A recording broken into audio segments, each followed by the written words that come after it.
So here's a serious question for you. In today's day and age, what constitutes a cool car? Something red and Italian? Something technical with parts pilfered from race cars? Or a sort of tall, somewhat sleek station wagon, wait for it, that's electric?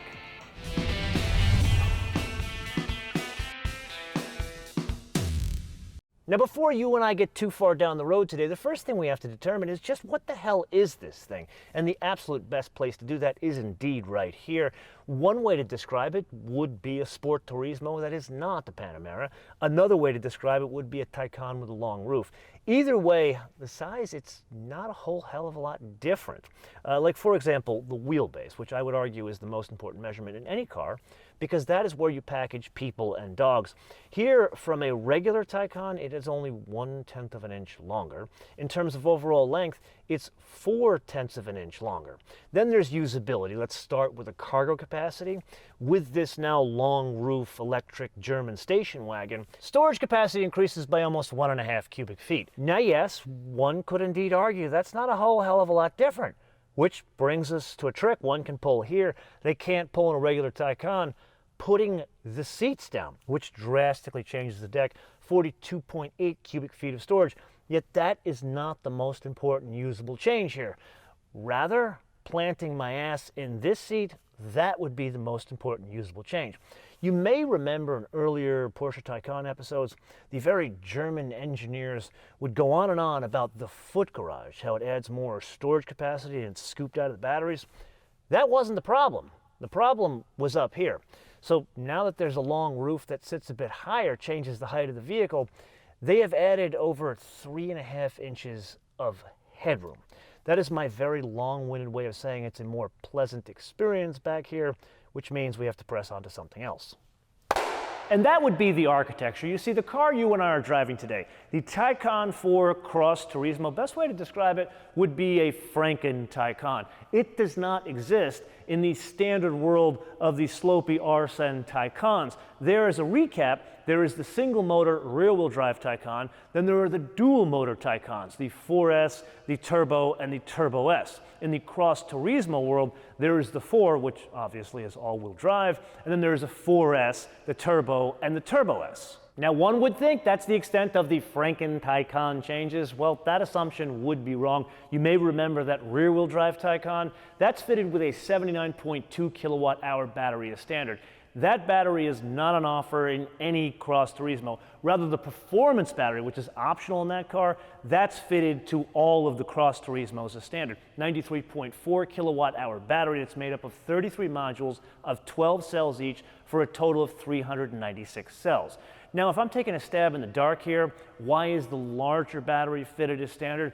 Well, just look at this thing. It's a tall German station wagon with cladding on the side. That's all-wheel drive. Which brings us to a very obvious question. What's the range? Well, the car we're driving, it's one of those German market cars that's been flown over here for a short period of time, which means the US government has not tested it, so don't have official EPA numbers in terms of range. My guess is it's going to translate very well to the existing Taycan range, so expect 250 to about 300 miles of real-world range, which brings us to the output figures. And here, once again, the Franken Taycan. It's got the rear motor, at least the 4, has the rear motor of the rear-wheel drive Taycan, and it's got the front motor of the 4S Taycan. That translates to 375 horsepower with launch control, 469 horsepower, 368 pound-feet of torque. Okay, now that we finally understand what this thing is, what does that all translate to in terms of performance figures? Well, not surprisingly, it ain't the fastest Taycan out there. 0 to 60, 4.8 seconds. As a basis of comparison, that's 1 second slower to 60 than the Taycan 4S. Why the 4S? Because we can't compare it against the other basic Taycan, because that one's two-wheel drive and doesn't have the front motor. VMAX, 136 miles an hour. Being you and I have driven many different flavors of Taycan in the past, you know these things ain't lightweight. 5,029 pounds, or depending on how you express your weights and measures, 2,281 kilograms. Now, a rather important point of reference, that 4S, which is kind of the closest to this with two motors, front and rear, this is still 250 pounds more with that long roof. With that, Sport Plus. Oh yes. Oh yes. Even though this is like the basic 4, oh my God, it is not slow. I'd go so far as saying this is a downright quick car. The way it delivers power is pretty much like any other Taycan we have driven in the past. You really do not notice that extra 250 pounds. God, this thing, it pulls like a freight train. Can't honestly tell you there's a huge difference in the way the 2-speed transmission works here from other like fast EVs you and I have driven. That's really for a track. Remember when we did the drift mode, or really drifting, at Porsche Experience Center Atlanta? That's really what the 2-speed thing is for. Here, this just delivers a wonderful amount of power. You can't really tell there's a front motor there in terms of power delivery. The wheels don't feel like they're doing two different things. It doesn't feel like it's fighting the front motor there, which we never experienced in other Taycans, and even here with the extra weight. God, this thing, I don't want to say it, but this is kind of like in the fun territory of an E63s. Yes, it is indeed that time again to play your favorite game on the Options game with today's contestant. Thanks be to whatever German god you pray to. Finally, a Porsche Taycan, not only in a good color, one in a good color combination. This one, the Porsche Taycan 4 Cross Turismo, translated a fast German station wagon for a base price of $90,900. Now, I do feel it prudent to point out that previously, the most inexpensive Porsche Taycan you and I drove was just the Taycan, $79,900. However, not a good comparison because that A, wasn't dual motor, meaning all-wheel drive, and B, didn't have the performance battery. To get the performance battery in that car, $85,600. Still missing the all-wheel drive. Anyway, press on to the color. I am convinced that the folks at Porsche, they're starting to play a trick on me and Kumo. They send cars to us that are named after food groups. This one, cherry metallic. The previous one was frozen berry metallic, which was a terrible color. This is much better at $800. I would call that one a bargain. To that, we add the black and chalk two-tone interior that is leather. Absolutely works with what I would call really a deep burgundy. Well worth it at $4,700. Then this one has the off-road package. This is important for, yeah, it makes it look kind of like a Subaru, at least more like a Subaru, because it adds the cladding in front of the wheel arches. The wheel arches, that's fitted as standard, but the stuff that keeps the gravel from pitting your paint, that's a big part of this package, but it also raises the car by 30 millimeters as standard, kind of the resting ride height. This is $1,700. Then the electric sound, which is kind of cool. We did experience that in the Porsche Taycan 4S, $500. Then we press on to the Sport Chrono package. Yes, this is the chronograph on top of the dash. However, Sport Chrono meets something very different in a Taycan, say, as opposed to this. Biggest difference is it's not a gasoline-powered car, so it doesn't have adjustable engine mounts. But what the Sport Chrono does add here is the Sport Plus mode to the car, as well as that chronograph, $1,320. 20-inch off-road style wheels, which I have to say look pretty cool with this thing, $2,380. Then we press on to the realm of practicality. Lane change assist, optional, an almost $91,000 car, $950. Adaptive cruise control, no, this is not a self-driving car. Rather, it's more level 2 autonomy, $2,050. 4-zone climate control, $990. Then we press on to the 4+1 seating. Now, all the Taycans you and I have driven, they're technically 4-passenger cars. That's because there really isn't any room to put people with legs in the middle seat of these cars. That's why it doesn't have a middle seat or a middle seat belt. However, one can make it more practical and put in the middle seat and have the seat belt. I'm thinking for very short people or for children. Either way, it is $480. Ambient lighting, once again, why is this optional in a $91,000 car? It is pretty cool, probably worth the $500. Then the accent package. This can be had in different colors. Here they've gone with like a dark silver, which works incredibly well with the burgundy. I would say well worth the $650. Then the passenger display. And here, I'll admit, I'm OCD. I don't want my passengers putting their fingerprints and smudging my clean dashboard, so I probably wouldn't want this. However, driving the car down the road and looking over to the side, even when you don't have passengers in the car, it does make the dashboard look incredibly cool and probably well worth the $1,130. Then we press on to the electric charge door, where you go up to it, it opens when you have the key in your pocket, or you hit the button inside the car.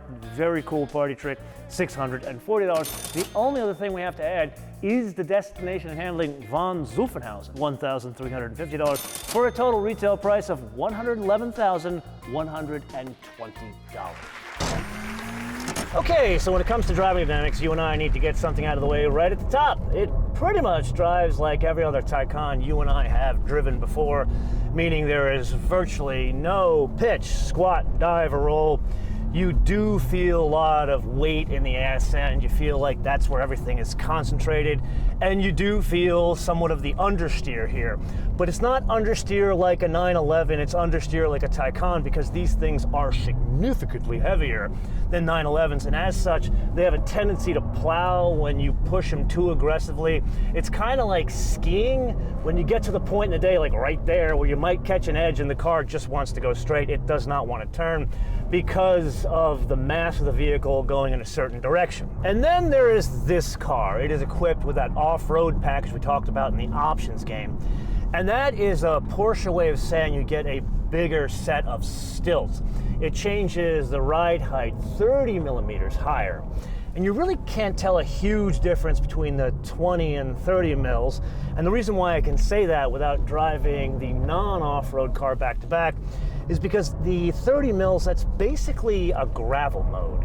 It only comes to use when you go off-road. Really, this is not an off-road. You're not going to go rock crawling in Moab with this thing. Which brings us to the point of how do you engage the 30 millimeter ride height?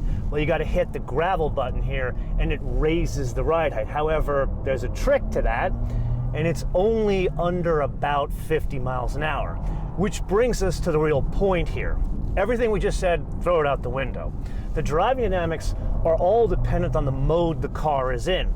So in a regular setting, normal setting, in a Cross Turismo, yeah, you do notice a difference in the driving dynamics because of the enhanced ride height. However, the minute you get the car over 50 miles an hour, it goes to the ride height that is similar to a normal Taycan. However, if you and I were to go into Sport Plus, which we're in now, it changes the ride height to low, which makes it like any other Taycan, and you can push it significantly more aggressively, but you got to keep in mind that plow we talked about. And it's still a super fun car to drive, even with the body cladding on the side and the very fancy, I would argue more attractive bodywork with the long roof. Now, while on the topic of bodywork, I do need to share something with you. The car we are driving is a German market car. I know I've told you this. However, the car you're looking at, it doesn't have a glass roof. In Europe and other regions of the world, the glass roof is an option. In the US, thankfully, the glass roof is fitted as standard. You and I need to do some fuzzy car guy math to understand what we have going on here. You already know I'm kind of a Porsche guy, and you already know I have a fast German station wagon on my list of cars that I would personally write a check for. Then we enter into the equation a Taycan that's a station wagon that's sort of fast. Granted, the driving dynamics change a bit because it's a little bit higher, but not enough to change the overall goodness of the equation. So really, do we have anything to complain about here? No, which brings us to the wish list. And here I'm going to make a subjective suggestion. I'm not a Subaru guy. I don't care if it's called a Porsche or a Subaru. I don't need the arches on the wheels. I also don't need the thing to ride 30 millimeters higher. What I do need is a Sport Turismo. So maybe don't call it a Sport Turismo, but let's lower it to the original ride height of a Taycan, get rid of the body cladding, make it look like a Sport Turismo, at least in that instance, and there I think we would have the most perfect Porsche Taycan, one that I would indeed put on my list of cars that I would personally write a check for, of course, after driving the Turbo, the Turbo S, and the 4S variant. And this is the point of the episode where I turn this around to you guys to opine in the comments below or via our social media, MotoManTV, all one word, MotoManTV, all one word, Facebook, Twitter, and Instagram. And with that, I do need to leave you with one thing. I told you so.